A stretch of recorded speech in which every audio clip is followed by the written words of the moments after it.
오늘 우리에게 새날 주신 하나님을 찬양하겠습니다. 찬송가 288장 찬양합니다.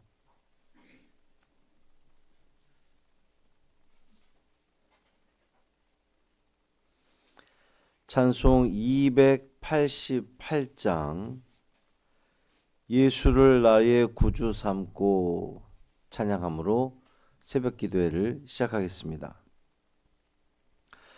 예수를 나의 구주 삼고 성령과 피로써 거듭나니 이 세상에서 내 영혼이 하늘의 영광 누리도다. 이것이 나의 간증이요 이것이 나의 찬송일세. 나 사는 동안 끊임없이 구주를 찬송하리로다. 온전히 주께 맡긴 내 영 사랑의 음성을 듣는 중에 천사들 왕래하는 것과 하늘의 영광 보리로다. 이것이 나의 간증이요 이것이 나의 찬송일세. 나 사는 동안 끊임없이 구주를 찬송하리로다. 주 안에 기쁨 누림으로 마음의 풍랑이 잔잔하니 세상과 나는 간 곳 없고 구속한 주만 보이도다. 이것이 나의 간증이요 이것이 나의 찬송일세. 나 사는 동안 끊임없이 구주를 찬송하리로다.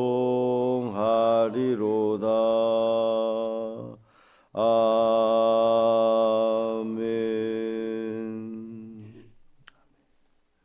사도신경으로 우리의 신앙을 고백하겠습니다. 전능하사 천지를 만드신 하나님 아버지를 내가 믿사오며 그 외아들 우리 주 예수 그리스도를 믿사오니 이는 성령으로 잉태하사 동정녀 마리아에게 나시고 본디오 빌라도에게 고난을 받으사 십자가에 못 박혀 죽으시고 장사한 지 사흘 만에 죽은 자 가운데서 다시 살아나시며 하늘에 오르사 전능하신 하나님 우편에 앉아 계시다가 저리로서 산 자와 죽은 자를 심판하러 오시리라. 성령을 믿사오며 거룩한 공회와 성도가 서로 교통하는 것과 죄를 사하여 주시는 것과 몸이 다시 사는 것과 영원히 사는 것을 믿사옵나이다. 아멘. 마가복음 13장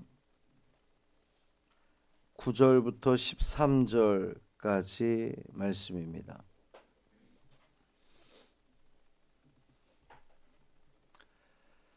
마가복음 13장 9절부터 13절까지 말씀 함께 읽습니다.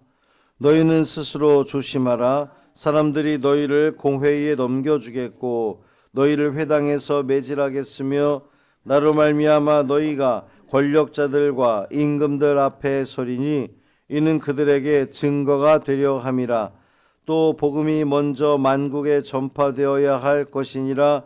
사람들이 너희를 끌어다가 넘겨줄 때에 무슨 말을 할까 미리 염려하지 말고 무엇이든지 그때에 너희에게 주시는 그 말을 하라. 말하는 이는 너희가 아니요 성령이시니라. 형제가 형제를, 아버지가 자식을 죽는 데에 내주며 자식들이 부모를 대적하여 죽게 하리라. 또 너희가 내 이름으로 말미암아 모든 사람에게 미움을 받을 것이나 끝까지 견디는 자는 구원을 받으리라. 아멘. 이 말씀 하나님 말씀입니다. 예수님을 구주로 삼고 이 하루를 시작하는 여러분의 삶을 축복합니다. 예수님을 섬기는 것이 여러분에게 가장 기쁨이요 즐거움이요 또 만족이 되기를 바랍니다. 그런데 오늘 본문의 예수님 말씀은 우리 모두가 다 지금 아멘으로 응답한 이것에 대해서 끝까지 아멘할 수 있을까를 지금 묻고 있는 겁니다. 사람들이 너희를 법정에 넘겨줄 것이며 회당에서 매를 맞게 될 것이며 예수로 인하여 총독들과 임금들 앞에 설 것이며 예수의 이름으로 인해 모든 사람들로부터 미움을 받게 될 겁니다. 이래도 예수를 믿으시겠습니까? 이래도 예수님만 섬기겠습니까? 우리는 예수님 믿으면 삶이 조금 나아질 거라고 기대합니다. 궁핍함에서 벗어날 것을 기대하고 병든 자리에서 회복될 것을 기대하고 억압에서 자유로워질 것, 또 가는 길이 형통할 것이라는 기대를 한단 말이죠. 근데 오늘 본문에서 예수님 말씀하시기를 고난이 있을 거라는 겁니다. 누구 때문에? 예수 때문에. 나로 인하여. 나로 말미암아 너희가 어려움을 당하게 될 것이다 말씀하시는 겁니다. 근데 여기서 조금 이상한 장면이 있습니다. 우리가 그동안 그냥 그런가 보다 하고 다 지나왔는데 예수님의 제자들이 매질을 당할 것이다 그랬거든요. 근데 어디에서 매질을 당한다 그랬습니까? 회당에서 매질을 당한다 그랬어요. 그럼 회당은 어디입니까? 회당은 뭐 하는 곳입니까? 하나님 말씀 듣는 곳입니다. 성도들이 교제하는 자리입니다. 가장 경건하고 은혜로운 장소란 말이죠. 그런데 그곳에서 제자들은 매질을 당하게 될 거라는 거예요. 이 얼마나 기가 막힌 일입니까? 하나님을 예배하는 자리에서, 하나님 말씀 듣는 그 은혜의 자리에서 폭력이 이루어진다는 겁니다. 하나님이 원하시는 일일까요? 그렇지 않을 겁니다. 우리 하나님은 당신을 예배하는 장소에서 폭력이 이루어지는 것을 결코 원하지 않으실 거란 말이죠. 그만큼 시대가 악하다는 말씀입니다. 제자들은 그 악한 시대를 거슬러 올라가야 하는 그러한 사람들이라는 거예요. 이어서 예수님은 그들의 얻어맞음과 또 권력자들 앞에 서는 것이 증거가 될 거라 그랬어요. 어떤 증거겠습니까? 그들이 예수님의 제자라는 증거, 예수님이 진리라는 증거가 된다는 말씀입니다. 사도행전을 보면 이 말씀은 실제로 그대로 이루어집니다. 베드로와 요한이 공회 앞에 서게 되고요. 또 바울이 공회 앞에, 또 왕들 앞에 서게 되죠. 이 자리는 패배의 자리처럼 보였지만 사실은 증언의 자리가 된 겁니다. 세상은 그들을 신문하려 했지만 하나님은 그 자리를 복음의 강단으로 만들어 버리셨어요. 고난의 자리가 복음을 증거하는 자리가 되었고 그 복음은 만국의 전파가 될 겁니다. 그리고 그 말씀 역시 이루어졌습니다.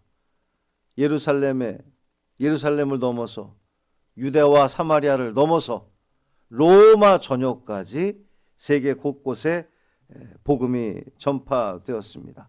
놀라운 사실은 이 복음이 전파된 것이 아주 모두 다 편안한 그러한 상황 속에서 복음이 전파된 것이 아니라는 사실이에요. 박해 속에서, 어려움 속에서, 환난 속에서 더 빠르게 퍼져나갔죠. 성도들이 박해를 피해 흩어졌을 때에 복음은 더 넓은 곳으로 전파되었습니다. 확대되었습니다.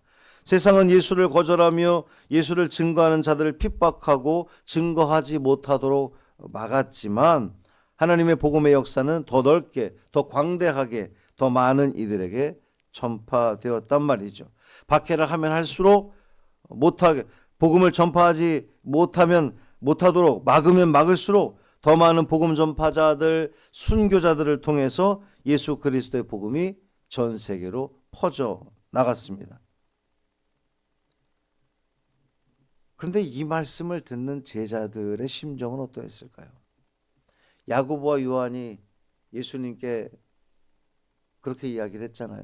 주님이 왕이 되시면 우리 하나는 우편에 하나는 좌편에 우리도 좀 권력을 잡고 살아봅시다. 이런 요구를 했던 제자들이었습니다. 근데 그들에게 예수님 말씀하시기를 매질을 당하고 재판정에 서게 될 거라고 하는 이 말씀이 과연 제자들에게 어떻게 들렸을까요? 한마디로 마른 하늘의 날벼락 같은 그러한 말씀이었을 겁니다. 근데 예수님은 이어서 제자들에게 위로의 말씀, 힘이 되는 말씀을 주십니다. 아무 대책 없이 너희들이 그렇게 고난받을 것이다 말씀하지 않으셨다는 거죠. 사람들이 너희들을 끌러다가 넘겨줄 때에 무슨 말을 할까 미리 염려하지 말라. 너희들이 하는 말이 아니라 누가 해준다고요? 성령께서 말하게 해주실 것이다. 염려하지 말라는 거예요. 성령께서 할 말을 가르쳐 준다는 위로의 말씀, 소망의 말씀을 주시는 겁니다. 사도행전 말씀을 보면 이 말씀이 또 그대로 이루어졌습니다. 베드로는 갈릴리 어부 출신이었습니다. 제대로 된 공부를 할 수 없었다. 학습을 받지 못했던 그러한 사람이었습니다. 그런데 그가 공회 앞에서 담대하게 이야기하잖아요. 이스라엘 역사를 쭉 이야기하면서 예수 그리스도가 예수님이 그리스도라고 하는 사실을 우리들이 그토록 고대하던 메시아라는 사실을 전파하잖아요. 그런데 그 사도행전 4장 8절에 보면 성령이 충만하여 이르되 그랬어요. 베드로는 배우지 못한 사람, 논리적이지 못한 사람이었지만 성령께서 그와 함께 하실 때에 그 입술을 주장하여 주실 때에 이토록 대단한 말을 하게 되었다는 거죠. 성령께서 그렇게 해 주셨다는 겁니다. 또한 말세의 징조 중 하나가 형제가 형제를, 아버지가 자식을 죽는 데 내주며 자식들이 부모를 대적하여 죽게 하리라 그랬습니다. 가장 가까운 관계가 끊어진다는 거예요. 무너진다는 겁니다. 그런 상황이 온다는 거죠. 뿐만 아니라 또 너희가 내 이름으로 말미암아 모든 사람에게 미움을 받을 것이나 끝까지 견디는 자는 구원을 받으리라 그랬습니다. 끝까지 견디는 자. 여러분, 신앙은 끝까지 견디는 겁니다. 구원이 있을 겁니다. 주님의 약속의 말씀입니다. 사랑하는 성도 여러분, 이 말씀이 2000년 전 제자들에게만 주시는 말씀이겠습니까? 오늘날도 여전히 세상은 예수를 거부합니다. 예수 믿는 믿음으로 말미암아 세상은 우리를 조롱하기도 하고요. 가족들로부터 외면당할 수도 있고요. 그 믿음으로 인하여서 때로는 불이익을 감수해야 할 상황도 있습니다.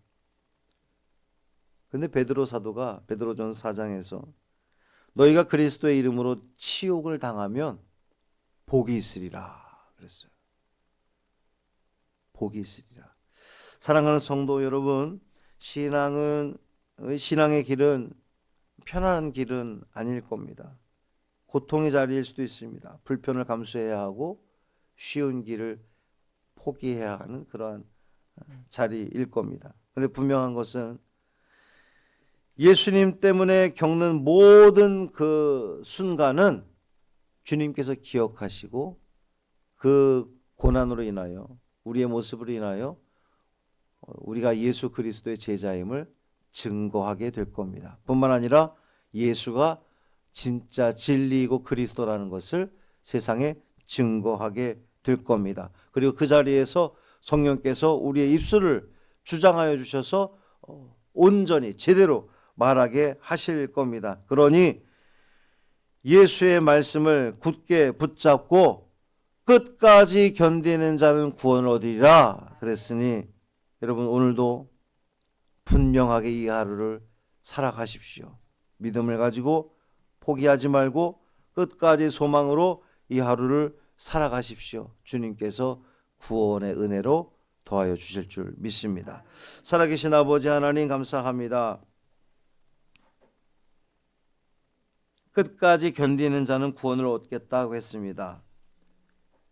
2000년 전 제자들에게 예수님 말씀처럼 고난이 다가왔고 박해를 받고 죽임을 당하고 누군가는 십자가에 거꾸로 매달리고 그 모든 어려움을 겪었지만 그들은 끝까지 견딤으로 말미암아 구원을 얻게 되었습니다. 주님, 오늘 우리도 예수님 때문에 예수님으로 인하여 때로는 불이익을 당하고 어려움을 당하고 조롱을 당한다 할지라도 끝까지 믿음을 놓지 않고 견디게 하여 주옵소서.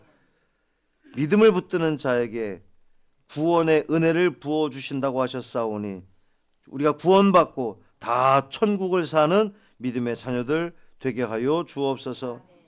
오늘 선교부를 통하여 유한대학교 학생들에게 간식이 제공됩니다. 그저 하나의 간식만이 아니라 예수 그리스도의 사랑이 전해지게 하여 주옵시고 하나님의 살아계심이 그들에게도 나누어지게 하시고 그래서 그들 마음속에 하나님의 사랑과 은혜가 촉촉히 내림으로 말미암아 언젠가 그들 모두가 다 주님 품으로 돌아오는 놀라운 역사를 보게 하여 주옵소서. 주의 복음이 땅 끝까지 전파되는 데 쓰임받는 우리 선교부를 주님 복 주시옵소서. 하나님 그들의 수고를 기억하시고 모든 선교부원들 또한 우리 모든 성도들 주님 안에서 예수 그리스도를 날마다 증거하는 믿음의 자녀들 되게 하여 주옵소서. 우리 주 예수 그리스도의 이름으로 축복하며 기도합니다. 아멘. 하늘에 계신 우리 아버지여 이름이 거룩히 여김을 받으시오며 나라가 임하시오며 뜻이 하늘에서 이루어진 것 같이 땅에서도 이루어지이다. 오늘 우리에게 일용할 양식을 주시옵고 우리가 우리에게 죄 지은 자를 사하여 준 것 같이 우리 죄를 사하여 주시옵고 우리를 시험에 들게 하지 마시옵고 다만 악에서 구하시옵소서. 나라와 권세와 영광이 아버지께 영원히 싸움나이다. 아멘.